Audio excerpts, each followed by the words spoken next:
To physics लड़की। आज की इस वीडियो में हम डिस्कस कर रहे हैं सुपरपोजिशन प्रिंसिपल के ऊपर 3 और क्वेश्चन। सबसे पहले हम डिस्कस करेंगे उसी टाइप के क्वेश्चन जो कि हमने लास्ट वीडियो में डिस्कस किया था, और उसके बाद हम एक अलग टाइप का क्वेश्चन भी डिस्कस करेंगे जो कि सुपरपोजिशन प्रिंसिपल से ही रिलेटेड है। तो स्टार्ट करते हैं हमारा आज का फर्स्ट क्वेश्चन। क्वेश्चन नंबर है 35। हमारे ब्लॉक में से ही 4 equal point charges, each small cube, are placed on the 4 corners of a square of side A. Calculate the force on any one of the charges. Question number 35 हम हमारे block में से कर रहे हैं। इसमें हमारे पास एक स्क्वायर दिया हुआ है और स्क्वायर के कॉर्नर पे रखे हुए हैं चार्जेस, स्मॉल क्यू चार्जेस हमारे स्क्वायर के कॉर्नर पे रखे हुए हैं, और इस स्क्वायर की जो साइड है वो है A। ठीक है, हमको क्या बोला गया है, किसी भी एक कॉर्नर पर किसी भी एक चार्ज पर नेट फोर्स निकालो। तो इस कॉर्नर को हम A नाम देते हैं, ये हो गया B, ये हो गया C और ये हो गया हमारा D। अब हमें इसे किसी भी एक कॉर्नर पर नेट फोर्स निकालना है किसी एक चार्ज के लिए। तो हम सपोज कर लेते हैं C के लिए हम निकाल लेते हैं यहाँ पर नेट फोर्स। ठीक है, net force on charge Q kept at C। ठीक, तो हमारा Q चार्ज जो कि हमारे C कॉर्नर पर रखा हुआ है उसके लिए हम नेट फोर्स निकालेंगे। नेट फोर्स निकालने का सिंपल तरीका हमारा क्या यूज करते हैं, हम सुपर पोजीशन प्रिंसिपल हम यहाँ पर यूज करेंगे। तो नेट चार्ज हमें C पर निकालना है, तो बाकी चार्जेस जो कि A, B और D पर जो चार्ज रखे हुए होंगे वो इस C पर क्या लगा रहे होंगे, फोर्स। तो जैसे कि हम सुपरपोजिशन प्रिंसिपल में अब तक डिस्कस कर चुके थे, क्या होता है, F net on C is equal to force on C due to A, है ना। इस C पर कौन फोर्स लगा रहा है, ये A फोर्स लगा रहा होगा, plus force on C due to B, यहाँ पर ये जो B है वो भी इस C पर फोर्स लगा रहा होगा, plus force on C due to D, ये वाला जो D है ये भी इस पर फोर्स लगा रहा होगा। ठीक, अब अगर हम इसके डायरेक्शन की बात करें तो क्योंकि A और ये C इन दोनों की लाइन ज्वाइनिंग की हम बात करते हैं, तो ये भी हमारी लाइन ज्वाइनिंग द चार्जेस, और जो हमारा फोर्स है वो इसी लाइन ज्वाइनिंग द चार्जेस पर ही एक्ट करता है। तो क्योंकि ये दोनों कैसे चार्जेस हैं, दोनों सिमिलर चार्जेस हैं, सिमिलर चार्ज होने की वजह से हमारा ये वाला जो चार्ज होगा वो इससे अट्रैक्ट नहीं होगा, इससे क्या होगा, रिपेल होगा, यानी कि ये इस तरह से कुछ भाग जाएगा। ठीक, तो ये हो गया हमारा force on C due to A। बात करते हैं B की वजह से C पर फोर्स, तो ये भी कैसा है, देखो दोनों सिमिलर चार्जेस हैं, तो इसकी वजह से ये वाला लाइन ज्वाइनिंग की चार्जेस हमारा ये रहा लाइन, ठीक है, और जो हमारा फोर्स का डायरेक्शन होगा वो ये होगा, ये हो गया force on C due to B। इधर ही अगर हम बात करें D की, तो D पर भी सिमिलर चार्ज रखा हुआ है जो कि हमारे चार्ज Q जो C पर रखा हुआ है उसके सिमिलर है, तो यहाँ पर भी क्या होगा, रिपेल होगा, तो हमारा चार्ज किस डायरेक्शन में भाग जाएगा, इससे दूर, यानी कि इस डायरेक्शन में। ये हो गया force on C due to D। ठीक है, अब जैसे कि हमने यहाँ पर देखा 1, 2, 3, यहाँ पर 3 चार्ज मिलकर के फोर्स लगा रहे हैं हमारे नेट चार्ज स्मॉल q पर जो कि C पे रखा हुआ है। तो इस कंडीशन में हम क्या करते थे, किन्हीं 2 वेक्टर को, जब हमारे पास ऐसे 3 वेक्टर आ जाए तो हम क्या करते थे, किन्हीं 2 वेक्टर को सॉल्व करके उसका जो रिजल्टेंट होता था, है ना, उसको हम मानते थे हमारा फर्स्ट वेक्टर, और बाकी जो तीसरा बचा हुआ वेक्टर है उसको हम मानते थे सेकंड वेक्टर, और फिर वापस हम 2 वेक्टर के सम का रिजल्टेंट का फॉर्मूला यूज करते थे, जो कि क्या होता था, under root of a square plus b square plus 2ab cos theta. ये वाला फॉर्मूला लगा करके हम सॉल्व करेंगे। क्योंकि देखो मुझे बहुत साफ दिख रहा है कि मेरा जो FCD force on C due to D है और force on C due to B है, इन दोनों के बीच मुझे एंगल साफ समझ में आ रहा है, कितना है, 90 डिग्री। तो मैं पहले इन दोनों को ही सॉल्व कर लेती हूँ। ठीक है, तो सबसे पहले हम निकाल रहे हैं नेट फोर्स ड्यू टू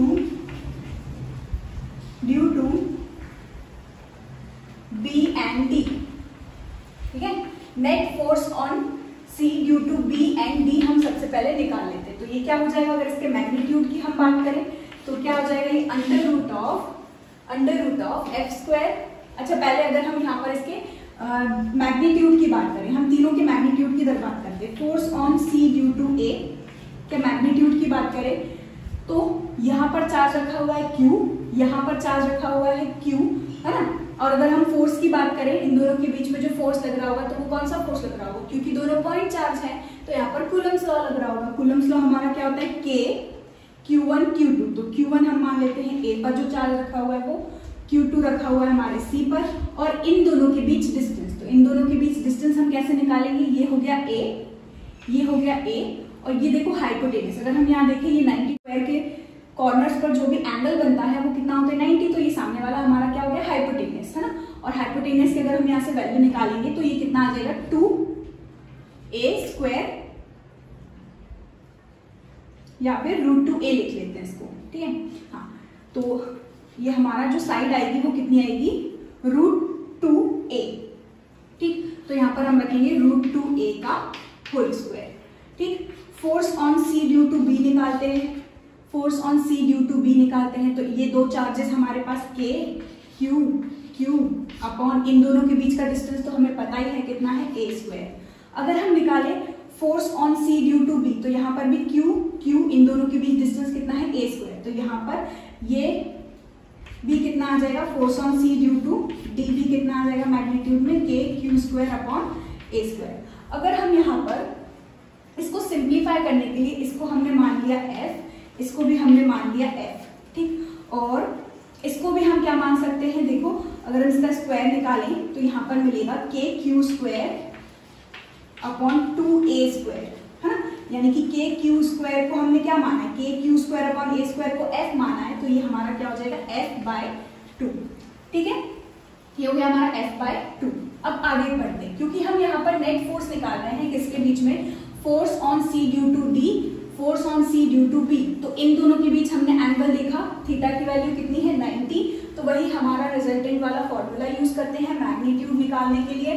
क्या होता है a स्क्वायर, फोर्स देखा, फोर्स का मैग्नीट्यूड कितना है f, तो रखा f स्क्वायर, प्लस सेकेंड वाले फोर्स का भी मैग्नीट्यूड कितना है f, रखा f square, plus 2f into f और cos 90, cos 90 कितना होता है 0, तो हमारे पास यहाँ पर क्या बच जाएगा, देखो √2f स्क्वायर, और इसको अगर हम बाहर निकालेंगे तो हमको क्या मिलेगा √2f, ठीक। तो इस बार हमारा मैग्नीट्यूड कितना है √2f। अगर हम डायरेक्शन की बात करें तो हम लगाते हैं tan alpha is equal to b sin theta upon a plus b cos theta, है ना।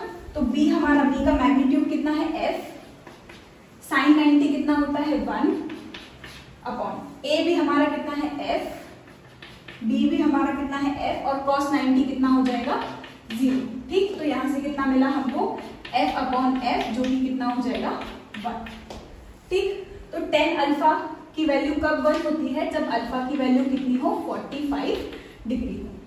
तो हमें एंगल भी पता चल चुका, अल्फा की वैल्यू कितनी 45। अगर हमने a वेक्टर माना है किसको, force on C due to B को, है ना, ये वाले वेक्टर को अगर हमने फर्स्ट वेक्टर माना है, तो यहाँ से ये जो 45 डिग्री होगा, ये जो 45 डिग्री होगा, है ना, ये हमारा रिजल्टेंट मिलेगा यहाँ पर, हमारा रिजल्टेंट मिलेगा यहाँ पर force on C due to B and D का रिजल्टेंट हमको मिल चुका। अब हमारे पास दो वेक्टर बचे हैं, एक ये जो रिजल्टेंट हमें नया मिला है वो, और दूसरा हमारा जो A C पर फोर्स लगा रहा है वो। तो यानी कि अब हमारे पास ये दो वेक्टर हैं, और हमने यहाँ देखा कि इन दोनों वेक्टर का डायरेक्शन कैसा है, सेम। जब सेम डायरेक्शन हो तो एफ नेट अगर हमें निकालना हो, है ना, एफ नेट ऑन सी अगर हमें निकालना हो, दोनों का डायरेक्शन भी सेम है, तो हम क्या कर सकते हैं, उसको डायरेक्टली ऐड कर सकते हैं, ठीक है।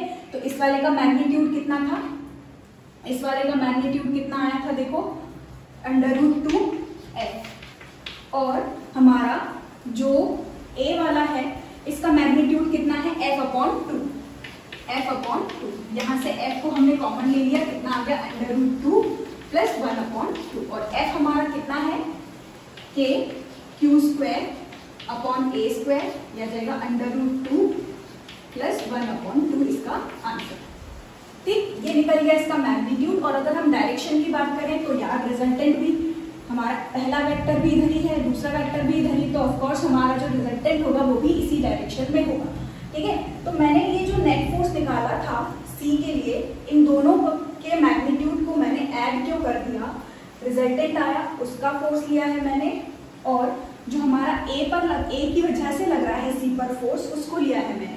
तो दोनों को जब मैंने ऐड किया तो इसे सिंपली ऐड कर दिया। यहाँ पर हम ये फॉर्मूला लगाकर कर रहे हैं, तो आप चाहो तो ऐसे फॉर्मूला लगाकर आप इसको सॉल्व कर भी दो तो भी वो जो रिजल्टेंट होगा वो ऐसा ही कुछ निकल के आएगा। ठीक है, यानी कि जब दो वेक्टर सेम डायरेक्शन में होते हैं तो हम उनको डायरेक्टली भी ऐड कर सकते हैं। आप चाहे तो ऐसा फॉर्मूला लगाकर भी करके भी इसको सॉल्व कर सकते हैं। ठीक है, इसके बाद हम देखते हैं दो अलग टाइप के क्वेश्चन सुपरपोजिशन प्रिंसिपल के ऊपर। तो देखते हैं question number 29। 2 point charges of charge values capital Q and small q are placed at a distance of x and x/2 respectively from a third charge of charge value 4q. All charges being in a same straight line. Calculate the magnitude and nature of capital Q such that the net force experienced by the charge Q is 0. देखो, किसी भी object पर net charge 0 होने का मतलब क्या है? ठीक है, नेट चार्ज 0 होने का मतलब वो ऑब्जेक्ट कैसा होगा, रेस्ट पे होगा, या फिर हम बोल सकते हैं वो कैसा होगा, इक्विलिब्रियम में होगा। ठीक है, कोई भी ऑब्जेक्ट पर नेट फोर्स 0 मतलब उस पर लगने वाले हर तरफ से फोर्स कैसा है, हर तरफ से फोर्स जरूर लग रहा है, पर उस पर लगने वाला जो नेट फोर्स है, मतलब सबका जब हमने वेक्टर सम किया, सारे फोर्सेस का वेक्टर सम किया, तो रिजल्टेंट हमको कितना मिल रहा है, 0। ठीक, तो रिजल्टेंट हमको 0 मिला, यानी कि नेट फोर्स हमको 0 मिलेगा, यानी कि वो ऑब्जेक्ट कैसा रहेगा, रेस्ट पे रहेगा, इक्विलिब्रियम में रहेगा। ठीक है, तो अब क्वेश्चन स्टार्ट करते हैं। हमको बोला गया है कि एक कैपिटल Q और एक स्मॉल q रखा हुआ है x और x/2 डिस्टेंस पर हमारे थर्ड चार्ज 4q से। ठीक, ये रखा हुआ है हमारा 4q चार्ज, और यहाँ से x/2 डिस्टेंस पर रखा हुआ है एक चार्ज स्मॉल q, और इस चार्ज से x डिस्टेंस पर रखा हुआ है एक कैपिटल Q चार्ज। ठीक, यहां से ये x डिस्टेंस पर रखा हुआ है। ठीक है, आगे पढ़ते हैं। All the charges being in a same straight line, calculate the magnitude and nature of charge capital Q such that the net force experienced by Q is 0. से आपको एक्सप्लेन करना चाहती हूँ, वेक्टर की ही है ये भी, कि जैसे अगर हम नेट फोर्स की बात कर रहे हैं, ठीक है, तो नेट फोर्स जो होता है, सपोज कर लेते हैं हमारे पास एक ऑब्जेक्ट है, इस ऑब्जेक्ट पर इधर लग रहा है फोर्स F1, ठीक, और इधर लग रहा है फोर्स F2। ठीक है, दोनों का डायरेक्शन कैसा है, एकदम ऑपोजिट। ठीक, तो हम वेक्टर सम सुपरपोजिशन प्रिंसिपल लगाएं अगर, तो कैसे लगाएंगे, net force is equal to force on 1 due to 2 and force on 2 due to 1। ठीक है, अगर हम नेट फोर्स निकालें, ठीक, एक इस पर फोर्स लग रहा है इस तरफ से F1 और एक फोर्स इस पर लग रहा है इस तरफ से F2, तो हमने इसको वेक्टर सम से अगर सॉल्व भी कर ले तो हम क्या फॉर्मूला यूज करेंगे, a² plus b² under root में a² plus b² plus 2ab cos theta, और थीटा अगर हम देखें तो इन दोनों के बीच एंगल कितना है, 180 डिग्री। ठीक, और जब भी हम उसको सॉल्व करेंगे तो हमको यहाँ पर रिजल्टेंट क्या मिलता है, magnitude of F1 minus magnitude of F2। ठीक, तो हम डायरेक्टली क्या करते हैं, डायरेक्टली हमें अगर पता हो कि दो फोर्सेस कैसे हैं, ऑपोजिट इन डायरेक्शन है, तो हम बार बार वो फॉर्मूला यूज नहीं करेंगे अब कि under root of a² plus b² plus 2ab cos theta, हम बार बार ये यूज करने बैठे। अब हमको क्या करना पड़ेगा, शॉर्ट ट्रिक्स यूज करनी पड़ेगी। कैसी शॉर्ट ट्रिक्स, कुछ नहीं करना है, बस अगर दो फोर्सेस हो, दो फोर्सेस को सेम डायरेक्शन में दिया हो, ठीक है, एक फोर्स लग रहा है इस तरफ F1, दूसरा फोर्स लग रहा है इस तरफ F2, और इन दोनों के बीच नेट फोर्स निकालने के लिए कहा है। ठीक, तो हम नेट फोर्स कैसे निकालेंगे, डायरेक्टली इन दोनों का ऐड कर देंगे। मैग्नीट्यूड की बात कर रही हूँ मैं, इन दोनों को हम क्या कर देंगे, ऐड कर देंगे। और अगर दो फोर्सेस दिए हो जिनका डायरेक्शन कैसा हो, ऑपोजिट, तो हम उन दोनों को क्या कर देंगे, ऐसे सब्ट्रैक्ट कर देंगे, बार बार वो फॉर्मूला लगाने की जरूरत नहीं है। अब बढ़ते हैं क्वेश्चन की तरफ, क्योंकि हमको दिया गया है Q पर लगने वाला नेट फोर्स कैसा है, 0। नेट फोर्स 0 है, मतलब इस तरफ से ये इस पर कोई फोर्स लगा रहा होगा, इस तरफ से ये इस पर कोई फोर्स लगा रहा होगा। हम 4Q को देखें तो ये 4Q भी पॉजिटिव है और ये Q भी हमको कैसा दिया हुआ है, पॉजिटिव दिया हुआ है। ये पॉजिटिव पॉजिटिव एक दूसरे को क्या करेंगे, रिपेल, मतलब ये Q पर लगने वाला, इसकी वजह से लगने वाला फोर्स कुछ इस डायरेक्शन में होगा। इसको मान लेते हैं A, इसको मान लेते हैं B और इसको मान लेते हैं C। ठीक, तो इसको क्या लिख सकते हैं, force on B due to A। ठीक, अच्छा, अगर इस पर लगने वाला फोर्स इसकी वजह से इस डायरेक्शन में है और यहाँ दिया हुआ है कि इस छोटे वाले चार्ज पर फोर्स कैसा है, नेट फोर्स कैसा है, 0, तो ऐसा तो तभी हो सकता है ना जब एक फोर्स इस तरफ लग रहा है और दूसरा फोर्स कहाँ लग रहा हो, इस पर दूसरी साइड लग रहा हो, है ना, तभी तो वो दोनों में से एक दूसरे को क्या कर सकते हैं, हम सब्ट्रैक्ट कर सकते हैं। यानी कि इससे एक बात क्लियर हो गई कि ये जो Q होगा इस पर इसकी वजह से लगने वाला फोर्स कुछ इस डायरेक्शन में होना चाहिए। ठीक, अब ये चार्ज या तो पॉजिटिव हो सकता है या तो नेगेटिव हो सकता है, हम चेक करके देख लेते हैं। ठीक है, अगर इसको हम पहले मान लें, क्या नेगेटिव मान लेते हैं इसको।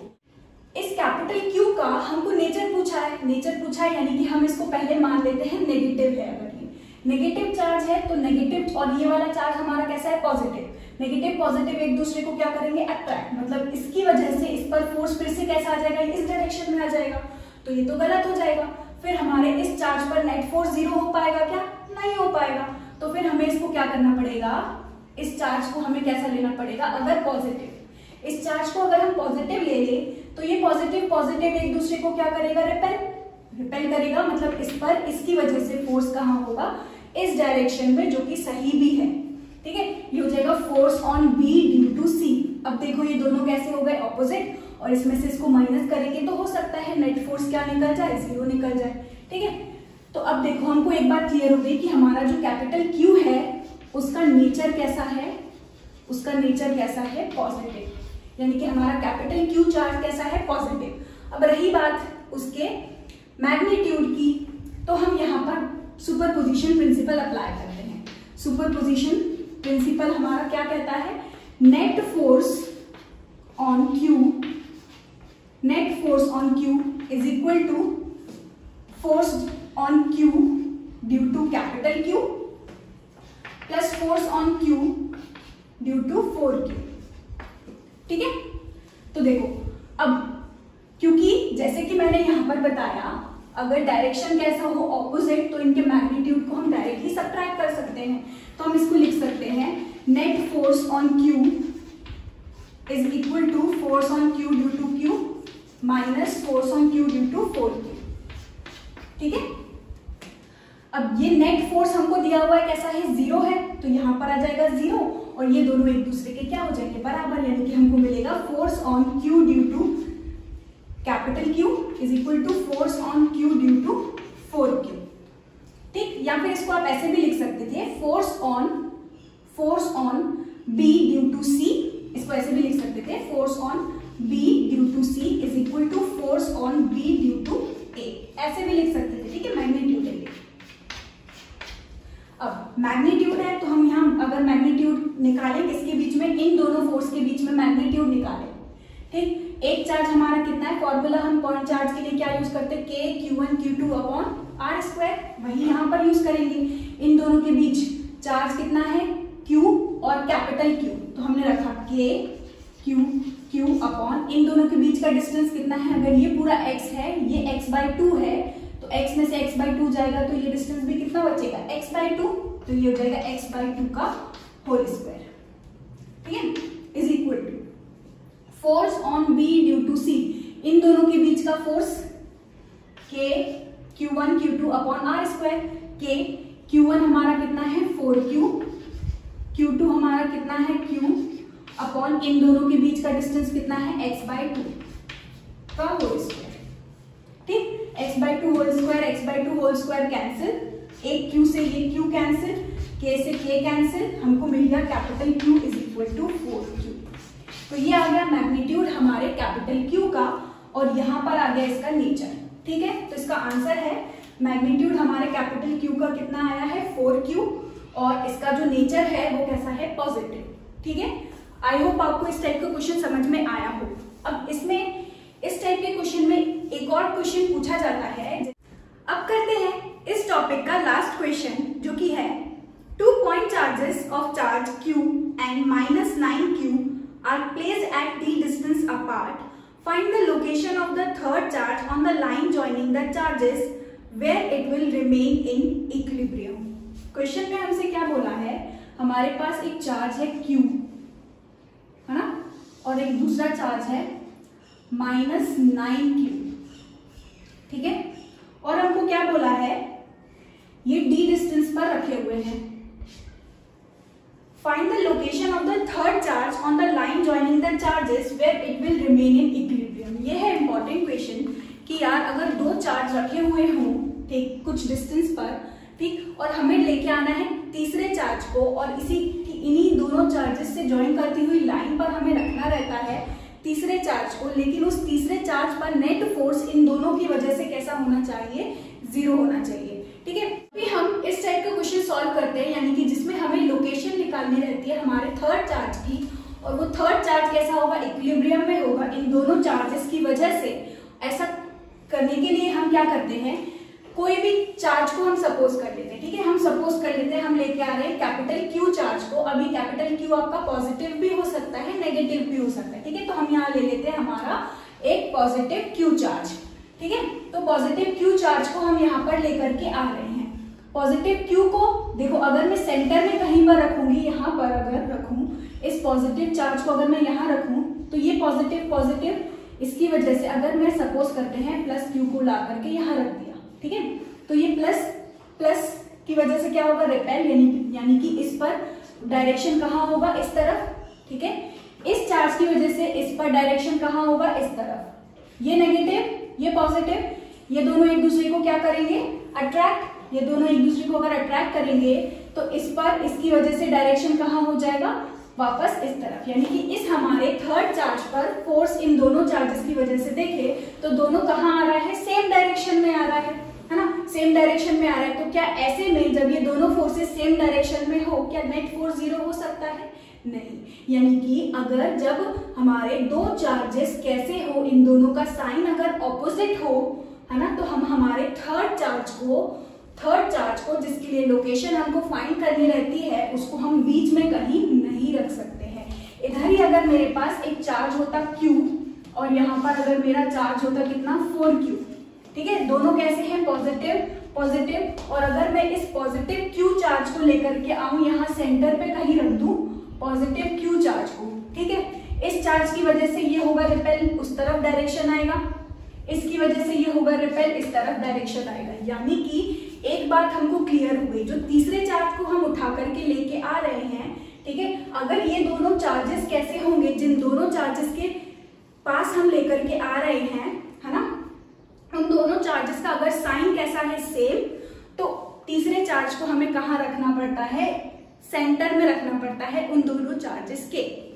लेकिन यहाँ पर अगर हम बात करें दोनों का साइन कैसा है, ऑपोजिट। अगर ऑपोजिट साइन है तो हम उसको सेंटर पे नहीं रख सकते हैं। अगर सेंटर पे नहीं रख सकते हैं तो या तो हम इस तरफ रखेंगे चार्ज को, या तो इस तरफ रखेंगे। ठीक है, तो अगर इस तरफ रख के देखते हैं, देखो प्लस क्यू को, माइनस प्लस माइनस, इसकी वजह से ये क्या होगा, अट्रैक्ट होगा, यानी कि डायरेक्शन कहाँ आएगा, इस तरफ। प्लस प्लस क्या होगा, रिपेल, इसकी वजह से इस पर फोर्स कहाँ लगेगा, उस तरफ। तो ठीक है, उधर रख सकते हैं। अगर इधर रखें हम प्लस क्यू को, तो प्लस प्लस ये इसको क्या करेगा, रिपेल, तो ये इधर डायरेक्शन, माइनस प्लस ये इसको क्या करेगा, अट्रैक्ट, यानी कि इसकी वजह से इस पर चार्ज आएगा इस डायरेक्शन में। ठीक है, तो यहाँ पर भी देखो दोनों का डायरेक्शन कैसा है, ऑपोजिट, और हाँ उधर नेट फोर्स 0 हो सकता है।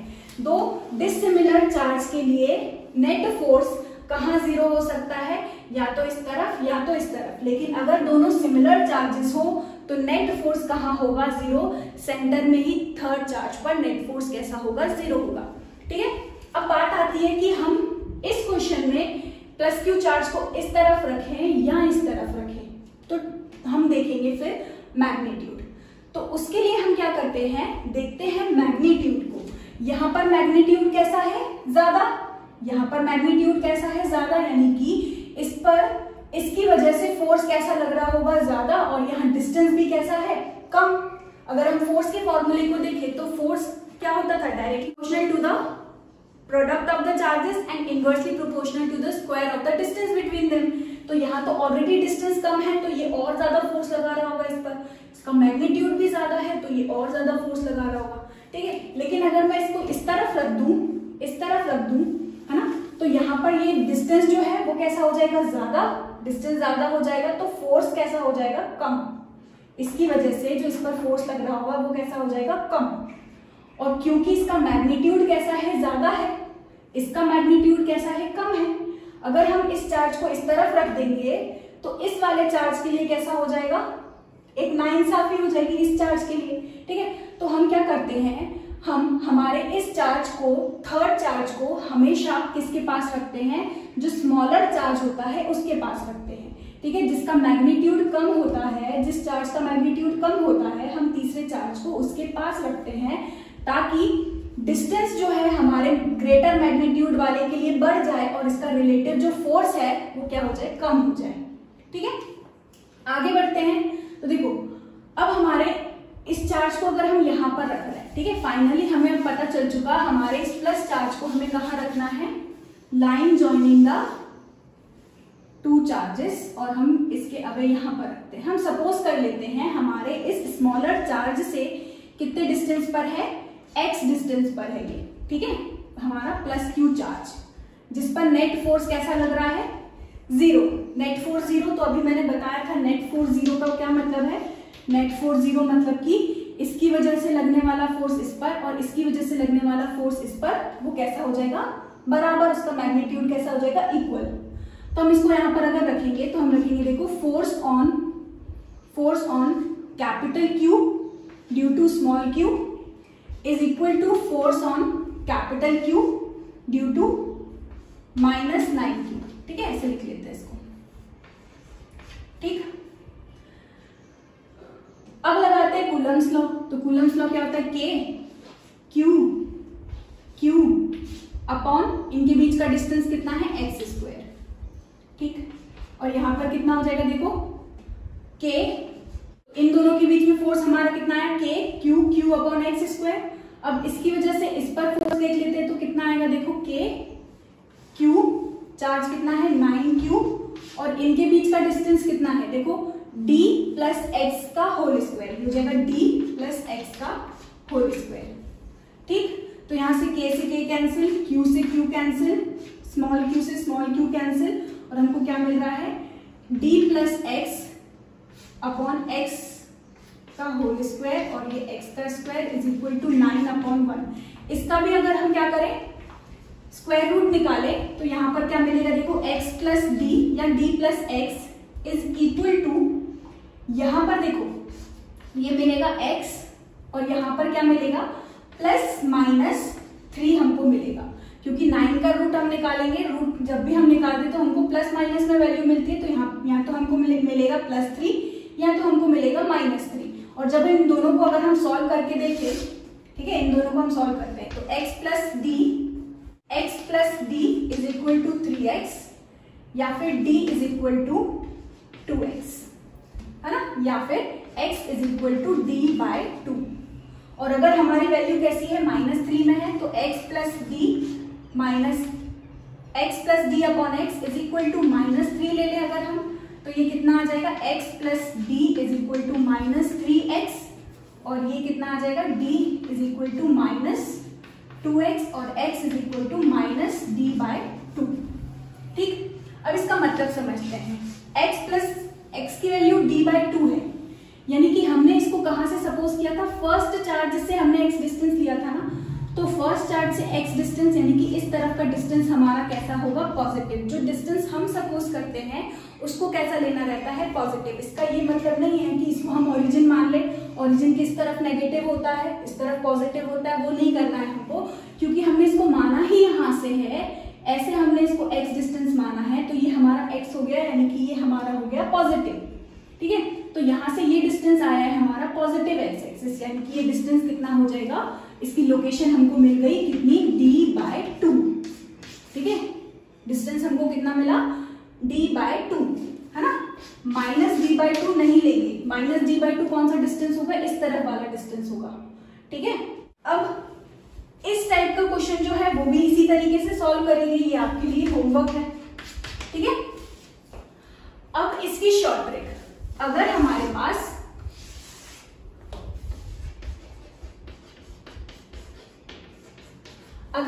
पास ये दोनों चार्जेस कैसे हो, ऑपोजिट हो, और हमें सिर्फ लोकेशन फाइंड करनी हो, ठीक है, ये सिर्फ लोकेशन के लिए है। अगर हमारे पास ये दो ऑपोजिट चार्जेस हो, है ना, जिनका साइन कैसा है, ऑपोजिट है, उसके लिए अगर हमें लोकेशन फाइंड करनी हो तो उसके लिए एक फॉर्मूला है क्या कि x, अगर हमें x यानी कि वो डिस्टेंस फाइंड करना है, लोकेशन फाइंड करनी है, ये x डिस्टेंस किससे होगा, स्मॉलर चार्ज से हमारा डिस्टेंस, ठीक है। तो इसका फॉर्मूला क्या होता है, under root Q1 upon under root Q2 minus under root Q1 into distance d, ठीक।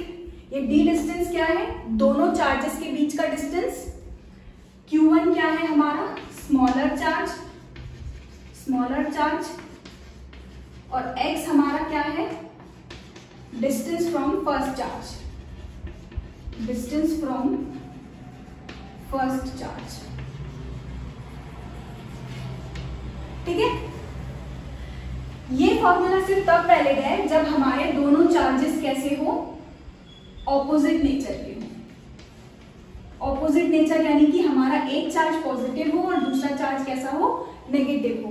ऑपोजिट नेचर के हैं तो हमें ये फॉर्मूला लगाना है। जैसे कि यहाँ पर अगर हम ट्राई करके देखें तो हमारा स्मॉलर चार्ज कितना है, Q, यानी कि Q1 की वैल्यू कितनी हो गई, Q, Q2 की वैल्यू कितनी हो गई, 9Q, ठीक। तो हमारा कितना मिलेगा, देखो distance x is equal to under root of Q upon under root of 9Q minus Q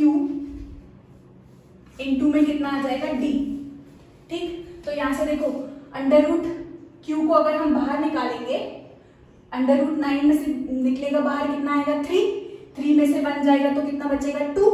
under root Q को अगर हम कॉमन ले लें, Q को Q से काट देंगे तो ये कितना निकल जाएगा, d/2, और यही डिस्टेंस तो हमारा आया था, d/2। तो इस तरह से हम इसमें लगा सकते हैं, ठीक है। लेकिन ये हमें तभी लगाना है जब दोनों साइन कैसे हो, चार्जेस के ऑपोजिट हो। अगर इस टाइप का क्वेश्चन है जिसमें हमें चार्ज को कहाँ रखना पड़ता है, बीच में, ताकि उसका नेट फोर्स कैसा हो जाए, 0, तब हम लगाते हैं क्या, x is equal to under root of Q1 upon under root of Q2 plus Q1 लगाते हैं, बस डिस्टेंस d, ठीक। जैसे कि इसमें अगर हम लगा लें तो क्या होगा, देखो x, इसमें भी हमको लोकेशन फाइंड करनी है, एक चार्ज है प्लस Q, दूसरा चार्ज है प्लस 4Q। तो स्मॉलर चार्ज Q1 किसको लेना है, हमेशा स्मॉलर चार्ज को। तो ये Q1 हमारा कितना हो जाएगा, under root Q upon Q2 हमारा कितना हो जाएगा, under root 4Q plus Q1 फिर से हमारा कितना है, Q, यहां से अंडर रूट Q, यहां से रूट Q को अगर हम कॉमन निकाल लें तो अंदर कितना बचेगा, under root of 4 plus under root of 1। Under root 1 कितना होता है, 1, अंडर रूट ऑफ 4 कितना होता है, 2। तो यहां से हमको कितना मिलेगा, रूट 4 कितना होता है, 2 प्लस रूट 1 कितना होता है, 1। तो ये मिलेगा 2 + 1 3, Q से Q कैंसिल, और यहाँ पर साथ में चल रहा है हमारा d, ठीक है। तो ये हमको मिल जाएगा d/3। तो इसका जो डिस्टेंस आएगा, अगर ये डिस्टेंस पूरा d है तो d/3 यहाँ कहीं पर हमारा चार्ज जो होगा कैपिटल Q वो रखा हुआ होगा बीच में इन दोनों चार्जेस के, ये लोकेशन होगी। तो इस तरह से हम लोकेशन फाइंड कर सकते हैं। तो आज हमने सीखा कि सुपरपोजिशन के हेल्प से किसी थर्ड चार्ज के लिए मैग्नीट्यूड, उसका नेचर और उसकी लोकेशन किस तरह से फाइंड की जा सकती है जब नेट चार्ज कैसा हो, 0 हो, ठीक है। इसके बाद हम डिस्कस करेंगे इलेक्ट्रिक फील्ड और इलेक्ट्रिक फील्ड के ऊपर question. Thank you so much for watching this video.